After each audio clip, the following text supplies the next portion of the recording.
1 litre पानी रे गोटी हाइड्रोजन बटिका पकाई अध घंटा पर पीवा व्यवहार करंतु। खाद्य प्रस्तुति पूर्व खाइबा पूर्व और संचय हेबा पर साबुन रे भल भाबे हाथ धुवंतु। ओएनएस द्रवण पियंतु और डाक्तरखाना नियंतु। विलंब कले विपद अछि। स्वास्थ्य और परिवार कल्याण विभाग ओडिशा। एक विशेष सूचना भाई और भौणी माने दयाकोरी ध्यान दियंतु। आम जिल्लार किछि अंचल रे वर्तमान झाड़ा बांतिर समस्या देखा देइछि।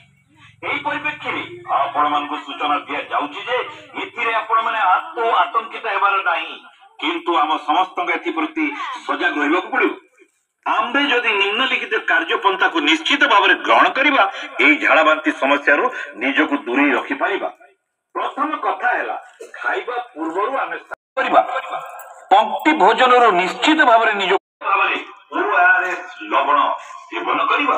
तरल झाड़ा बा डायरिया प्रतिरोध और सतर्कता। खाद्य खाइबा पूर्व एवं हाथ को भल भाव में साबुन रे सफा करंतु। पानी को छाणी एवं फुटाई पियंतु। बाहर झाड़ा न फेरी केवल पायखाना व्यवहार करंतु। खोलारे बिक्री होतिबा बाहर खाद्य पकाई अध घंटा पर पीवा व्यवहार करंतु। खाद्य प्रस्तुति पूर्व खाइबा पूर्व और संचय हेबा पर साबुन रे भल भाबे हाथ धुवंतु। कहार झाड़ा किंबा बांती लक्षण देखा देले तुरंत ओएनएस द्रवण पियंतु और डाक्तरखाना नियंतु। विलंब कले विपद अछि। स्वास्थ्य और परिवार कल्याण विभाग ओडिशा।